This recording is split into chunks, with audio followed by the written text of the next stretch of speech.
This channel is dedicated to real stories inspired by posts from Reddit. Stories about relationships, secrets, unexpected moments, and the complicated things people go through in everyday life. So sit back, relax, and listen. And if you enjoy real storytelling like this, don't forget to like the video and subscribe to the channel. Story 1. I broke up with my boyfriend because he yelled at me. I'm a 29-year-old woman. He and I dated for about 8 months. Our relationship was fine. We did things together. We had fun. There weren't any obvious red flags, but I always got this feeling that he didn't value me much. At times, he seemed a bit cold and acted like he was annoyed with me for no apparent reason. It all came to a head when, 3 days ago, when we were hanging out at my place, he asked me to hand him the TV remote. I was sitting right next to him on the couch and was working on my laptop. I reached for the remote without looking and accidentally handed him my phone instead. I thought it was funny after I realized what I had done. I laughed as I handed him the actual remote. He had that same annoyed look on his face. He began yelling at me and called me a stupid bee. I was stunned.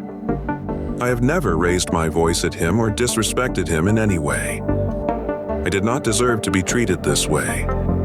I told him our relationship was over and asked him to leave. He told me to calm down and stop overreacting. I simply walked to the front door, opened it wide and told him to get out and never come back. He walked out, telling me I was being dramatic. The very next day I returned the presents he had given me. They meant nothing to me now. My friends are telling me that I did overreact, and I shouldn't just end a relationship because he yelled at me once and asked me to patch things up. His friends too began harassing me on social media. I blocked them all, his friends, not mine. I'm not going to reach out to him to try to work things out, as some people have suggested, because I know that I do not deserve this treatment. I've always treated him with respect, and I deserve that in return. I just needed to tell somebody. Thank you for reading. Story 2. As a husband and father, I feel like I'm just an unglorified wallet and no one respects me or even acknowledges my contribution.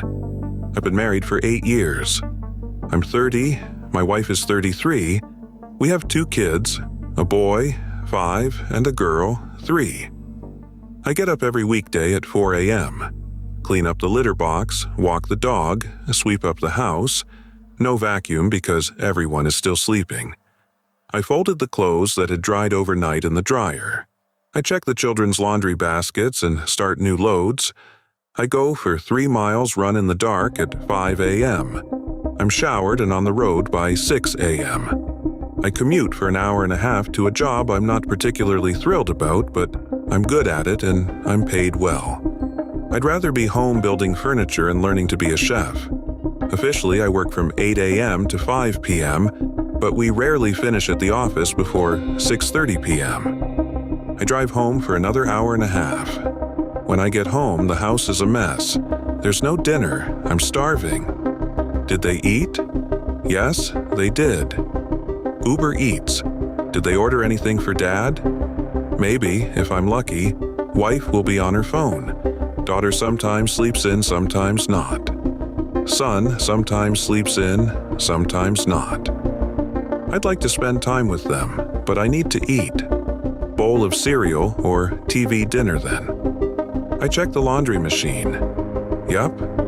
Laundry from this morning is still there, and a huge pile that didn't even get started is next to the machine. I put the first load into the dryer and start the next ones. Wife lectures me on how stressful and hard her day was. How hard can it be when I hired a day nanny? Oh, she means stressful drama with her friends. Oh yes, tell me about what a bee Brenda is and what a perfect mom she thinks she is and how she's fake.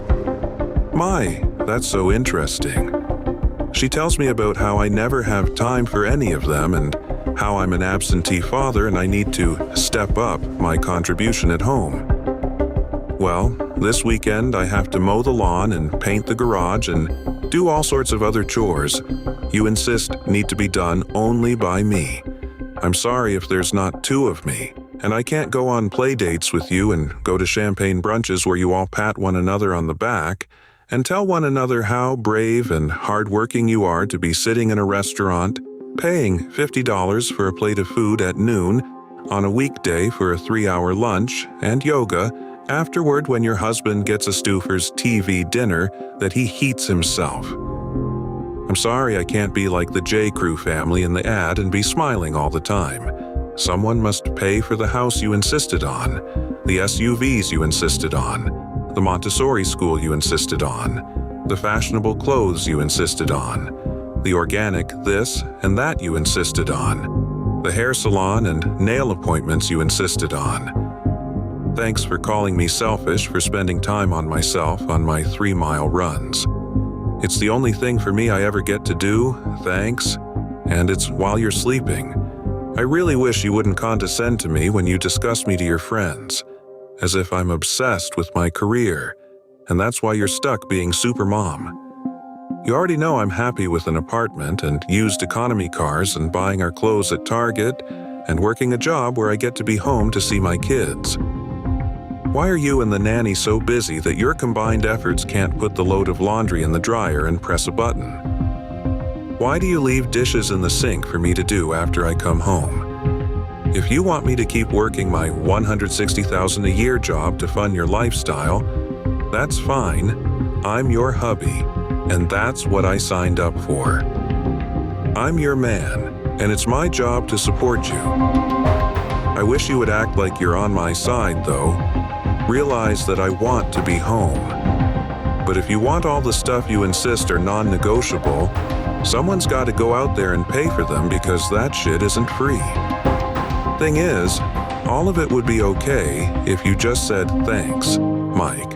I know you're working hard for us and that you're doing your part to keep this train rolling." Instead, you paint this picture on social media like you're busting your ass and I'm just off playing golf instead of stressing every second if I'm making enough money to support the lifestyle you want and feel entitled to. You paint me like I'm into myself when I want to be into all of us, be part of the bubble you're keeping me out of. Why do you resent it so much when our son says he loves me and appreciates me and wants to spend time with me? Why do you hate it when our daughter wants to stay up and watch me eat and talk to me? I'm a husband and a father. I'm a workhorse. That's life. I've told you how I feel, but you tell me I'm crazy and being a crybaby. I don't think asking you to order something for me if you're going to spend money on dinner is a marriage, is a partnership. It feels like I'm doing more of the lifting than half. That's okay.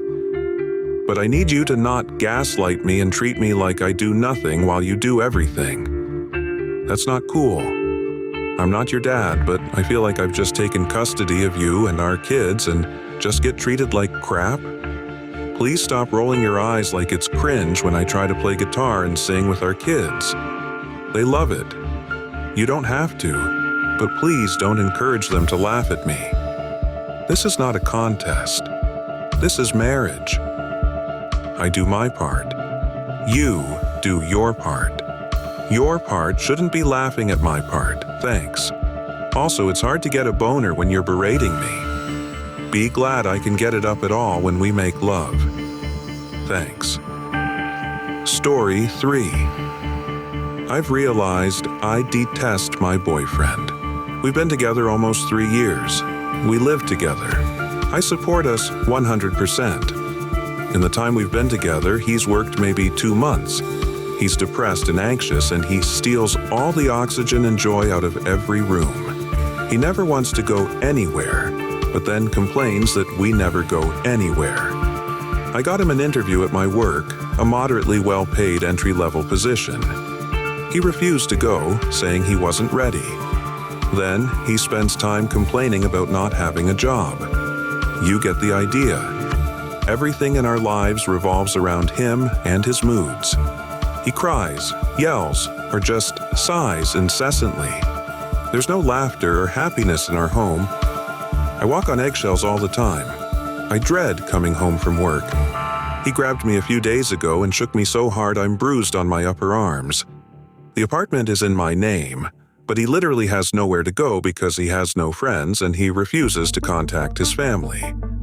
So, he'd be homeless, and I can't do that to him. Or any human, really. I fantasize about being alone all the time, like only cooking or shopping or doing anything just for myself. It would be incredible to be able to breathe again. His birthday was last week, and I saved up for a month to get him something related to his hobby. When I gave it to him, he said, "I just told you I didn't want to do this anymore." What were you thinking?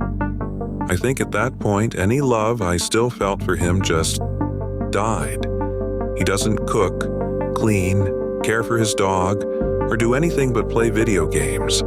I'm trapped in a prison, and I just don't really care what happens to me anymore. I don't want to die, but I wouldn't be upset if I didn't wake up tomorrow, if that makes sense. I know what I should do, but I'm just a dumb bee. Thanks for reading. Typing it out helps. Edit. Well, this reached the front page and now I'm super uncomfortable with everything, so I'm not going to be posting anymore. I appreciate all the advice, the tough love too. Hopefully, I'll be back with a happy update in the future. Thanks for everything, Reddit. Story 4. She lifted her hand. I winced. Flashback to about 3 years ago, I was in a relationship with this girl who I loved so much. I would have done everything I could for her, and I always did. I did my best to keep her happy, but she was going through her own personal battles. She lost her dad before we started dating, and her mom died of cancer while we were dating. She faced a lot, and I tried to comfort her. I think that maybe I started doing too much, because eventually my parents started getting stricter on me, and I used to disobey them to try to make her happy. Fast forward a few months, and there was this one time where she got mad, because I didn't tell her I was preparing a surprise gift for her. She got mad, tore up the gift, and broke everything in it that could have been broken. My eyes got watery at how she treated something I worked hard for. She told me to stop being a little beach and punched me in the face. This caught me off guard as she had never done this before. But this was just the start. Every day or two, she would proceed to punch me in the face or anywhere else twice or 3 times a day, and I would just take it. I never argued about it, and I never mentioned it to anyone. There were several times that I seemed bruised, but I would just say that I got it while training. I'd started getting into working out. She had gone from being extremely emotionally abusive to physically, and I didn't know how to handle it. I wanted to leave, but I was scared to, as she had always wanted to kill herself, and I never wanted that to happen. I stayed for 2 years until she went abroad to study. This is when I finally got to see how it felt to live without the constant fear of pain. Now back to the present day. I met this wonderful and perfect girl who has made me beyond happy. One day she was turning quickly to ask me a question, with her hand up. I instantly jumped away to that, and she looked at me confused. My eyes instantly got watery, and she began asking what had happened. I opened it to her for the first time, and I feel relieved. I just feel terrible knowing that this is how I might react to sudden movement. Story 5. My brother went from killing animals to being a kindergarten graduate. My brother is 6 years old. I'm 28. To make things as simple as possible, my parents suck. Like, they really, really suck. Last January, I had just started my last semester of nursing school. One day, I was walking out to my truck to go to class, and DSS is in the driveway. They tell me that my brother is going into foster care tomorrow and I'm the only option left, so they wanted to ask me before they proceeded. I didn't even know my brother had been taken or anything that had been going on. Again, my parents suck, and I had blocked them and shut off all contact for a while. Apparently, 2 months prior, my brother's mom had another baby that was born in withdrawal from meth, benzos, and Suboxone. My dad also failed for meth and benzos. Unfortunately, the baby died. My brother was also removed that day. He had gone to another family member initially, but she could not handle him and there were no other family members that could pass a drug test. Except me. I decided to take him. They warned me. He's violent. His behaviors are horrible. He has killed animals. I took him anyway. I hadn't seen my brother much in the last couple of years, but I decided to give it a shot. It was a nightmare. He was 5 and had been expelled from kindergarten twice. I tried to enroll him in kindergarten at a different school, but he couldn't function a day without hitting, cussing, destroying classrooms, throwing stuff. One day, his kindergarten teacher had to evacuate the classroom because he was destroying it. I had to put him in a school for children who can't function in public school. He went there for 9 months. He hit me, kicked me, spit on me, screamed at me, actively defied me and laughed about it. I had to re-potty train him. He had been having accidents prior to coming to me. I filed an investigation for sexual assault, which I 100% know he was, but no evidence, blah blah. I started him in therapy. He has ODD, ADHD, RAD, and PTSD. I had to leave class every day to pick him up. I was scared I was going to fail, but somehow I didn't. I got a job in the emergency department and had to leave a lot to pick him up. Scared I was going to get fired, but I didn't. I tried everything. I cried and prayed more than I ever have. I read 100 different parenting books.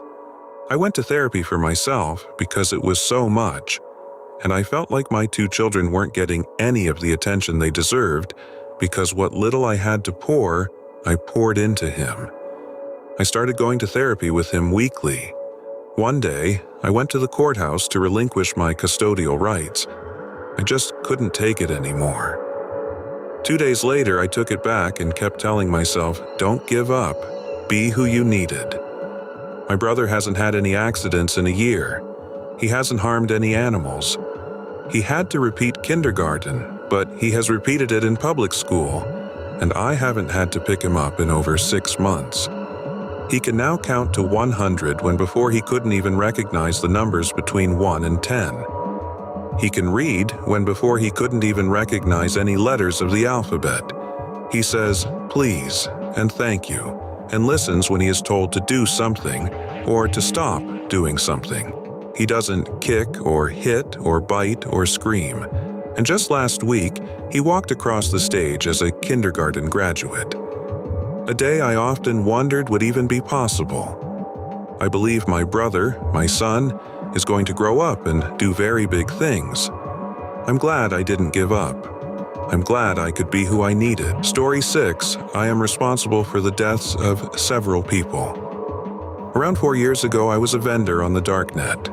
It was a relatively short-lived thing. I was just doing it because I was too lazy to get a job and at the time didn't want to settle for the 9-to-5 thing. I wanted to start my own business and use the drug money as a startup. I'd been using myself for years, along with that I met lots of people into the dealing scene and eventually started dealing myself. I have a lot of anxiety though, so I hated meeting up with people in parking lots and I definitely didn't want anyone to know where I lived. That's when I read about the Silk Road and Ross Ulbricht being caught. Got obsessed with the idea of it, got obsessed with learning OPSEC, all with the goal of eventually using my connections to start up my store. Well, after a couple of months I did. I started my store with 3 drugs: ketamine, meth, and some outdoor weed my buddy was getting for super cheap. All was going good for a few months. Had a couple thousand get stolen in an exit scam, but I had about $25,000 saved at that point, so it didn't ruin my life like a few vendors I knew of. Eventually, I met a local connect that came into town only once a week but had anything I wanted. Mesc, LSD, shrooms, Angel D, even, and Fent. At the time, people weren't really cutting edge with Fent. I mean, I'm sure people did plenty, but it was not nearly as commonplace now. People just did vent, and still do. I put all my addresses into an Excel spreadsheet along with their name, zip code, order, along with the amount. At the time, I was selling some super white powdered mesk. The vent was also a white powder, very similar consistency. Long story short, my XLFD up, or IFD up, and about 7 people's mesk orders were filled in as vent orders. They all went out. I didn't notice and kept doing my thing for a few days. After about 5 days, someone contacted me and told me their friend died from my mescaline. I immediately called bullshit and went to check my order log and scale up how much I had of my mescaline left. Well, I had about 11 grams more than I should have. I still don't know how the fuck it could have happened.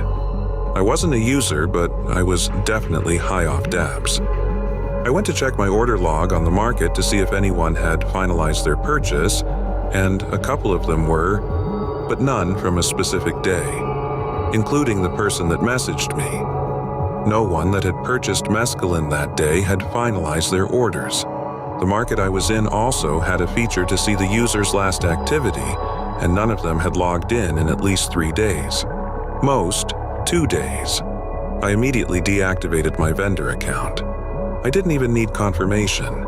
I knew what happened. I knew I just killed several people. I sold the rest of my drugs, converted my Bitcoin to cash, and moved the fuck away. Didn't speak to anyone for weeks. Found a job in a restaurant, living in a city I always wanted to. I haven't touched drugs since that day. I haven't had anything to do with that life since then. I still think about them, every night. I saved their names and Googled them a few days later. I was able to find info on 4 customers that definitely died. 1 customer shared it with a friend. They both died. I don't know why I'm even posting this, mainly because I have no one to tell, and even if I did, I don't think I could.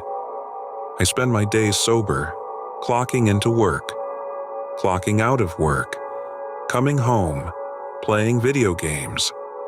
I'm a complete recluse. People I used to know have distanced themselves immensely, and I know it's because I'm a shell of my former self. I can't help it.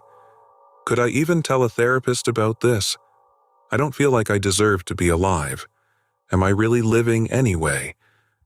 I don't even know anymore. Maybe this will help me feel better. Story 7. I slapped a child in the face and then shoved him off his scooter. I'm 25, so I have a beloved kitty named Pixie. She was around 4 when I found her on the street. She had a rubber band tightened on half her tail. I spent 2 weeks feeding her until she was comfortable enough to let me near her. She didn't trust anyone. I took her in, cleaned her up, and got the dead portion of her tail amputated. After 5 years, she finally warmed up to people, and she became so sweet and friendly. It took her years to be comfortable around strangers. Last month, she was out for her daily stroll around the neighborhood, and immediately came back in through the kitty door 20 minutes later. Usually, she is out and about for 2 to 3 hours. She had 2 small holes in her chest and 1 near her butt. She was completely frightened and was crying/meowing. She wouldn't even let me go near her for the first 5 minutes. I knew for certain that she was shot with metal BBs. I take her in my car and start driving to the vet, but took a quick detour around the neighborhood. I was going to take the long way to see if I could find the culprit. Sure enough, I see a kid on a scooter standing on his driveway with a CO2 powered BB gun, aiming in the drainage cavity by the sidewalk. I see cats there all the time. It was then I knew who the culprit was. I parked the car, got out, walked over to him and said, "I'm telling your parents that you are shooting cats." He replied, "They are pests. They told me I could." The smug little look on his face threw me over the edge. I slapped the F out of this bee and kick-sweeped his legs out from under him and watched him fall flat on his ass. I then picked up his gun and smashed it on the ground. A small part of me wanted to finish him off with a stomach kick for good measure, but I'm fucking 25, so I looked both ways before crossing the street and fucking bolted. As I hopped in my car and sped away, I heard him shrieking in the distance. My kitty was treated and is doing okay. She is a lot more skittish and spends less time outside. Edit. In case you're wondering, I'm pretty sure the cops were called. When I came back, I saw a few strolling around. I was sure I was done. I've never been in trouble or done shit like this. Anyways, I drove by and literally nothing happened. It's been a month since. I think I'm good. Story 8. I found out my high school bully is dead, and I'm ecstatic. A couple days ago, I found out that the guy who bullied me all throughout high school died. And honestly, I couldn't be happier. My friends all tell me I'm terrible for being happy, but they have no idea what I went through because of him. He almost drove me to S, and knowing he's dead just makes me feel better. I feel bad for his parents, and I'd never wish that upon anyone to outlive their children, but I just can't help myself. Edit. Since it's coming up a lot, I just want to clarify. I never wished death upon him. I know he was a terrible person and did terrible things, but I never wished the guy was dead.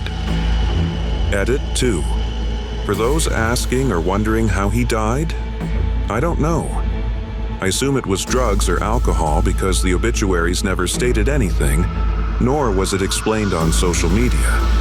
I also assumed off what his personality was like. Edit 3. After thinking about it all day and reading through the comments, I came to realize that ecstatic wasn't the correct word. It's more relieved and indifferent. I don't know what his home life was like or what made him into the bully that he was. All I know is that all he did was bully me and make my life miserable. Could he have been different? Maybe. Could he have changed his ways since then? Maybe. It doesn't change what he did. Life happens. People live and people die. There's nothing we can do about it. Hindsight is 20/20. If I could go back and tell myself to stand up and not take it, I would, but I can't. There are a lot of things I would have done differently regarding it, but it's done. It's in the past. Nothing can change it. Story 9. The doctor smirked at my junk. Okay, so my balls have been hurting for a few days now. I'll just be blunt. I thought it was just a minor thing, and it would go away after a while, but it hasn't stopped for about a week. I did a self-check and didn't feel any lumps or anything, so I decided to see my doctor. My primary doctor is a female and has always been for years now. When I described to her what the issue was, she offered to take a look. I was actually kind of surprised, so I asked, "Isn't this something you have to refer me to a specialist for?" She explained that she just wants to check it out first to see if it's even something I should be concerned about. Trusting her, I pulled down my pants and showed her, but I instantly saw her smile slightly and smirk. "Oh my," I heard her quickly say. To be honest, I'm not very blessed, and it was quick cold in her exam room. She put on some gloves and felt my balls and said she doesn't feel anything wrong but suspects it's nerve pain. So she gave me some pain medication and instructed me to call her if the pain continues or gets worse. However, it felt weird thinking back on it, mainly because was she secretly laughing at the size of my penis? I'll be honest, it's been a long time since I had sex and actually showed it to another woman, but that doctor's visit left me feeling a bit less confident now. Story 10. Me and my wife sleep in separate beds. My wife and I have been together for 10 years and married 8 of them. We love each other very much. I am tired of the repeated stigma that if couples don't sleep in the same bed, they don't love each other. I hear it enough just from my mother-in-law, who insists on this mindset. I should point out that we don't always sleep separately most of the time. My wife and I just have different sleeping needs. It started by having separate blankets. It was a constant blanket war, and it solved one problem. Then, it started with my snoring becoming too much for my light sleeper of a wife. All night, she will wake up to my snoring. Wake me up to roll me over in order to stop snoring. but I rotate like rotisserie chicken, so I will eventually end up back on my back, and unfortunately, it's my most commutable position. It will happen repeatedly throughout the night, making us both exhausted. One day I was having a hard day from work, and my back was killing me. So I told my wife that I'll sleep on the floor tonight. This haven't been the only time I did this. She says, "I hate it when you do that. I can't roll you over when you snore." I then came up with the idea of sleeping in my office. She agreed. I slept in there, and when I woke up, I rested and was surprised so much that I was suspicious of the rested feeling. I talked to my wife about it later, and she had a similar experience. Neither of us woke each other up for anything. We talked and decided that this is the best solution. To sleep separately most of the time, I ordered a Japanese-style futon since I like to sleep on the floor sometimes. And I also use our recliner since it can lean way back. We will sleep in the same bed when we crave others' presence and are willing to take the tiredness for it, or if we plan intimacy. People need to stop giving this stupid stigma. We get judged by people all the time, and it's stupid. Not all couples who sleep separately don't love each other. Some of us just different sleeping needs. It has helped my marriage and has reduced the number of times we argue. So I repeat, it is okay, and people shouldn't be judged for it. Thank you for listening and for spending some time with these stories. If you enjoyed this episode, please consider giving the video a like and subscribing to the channel. It really helps the channel grow and allows more stories like these to be shared. There are many more stories still to come. Take care, and I'll see you in the next episode.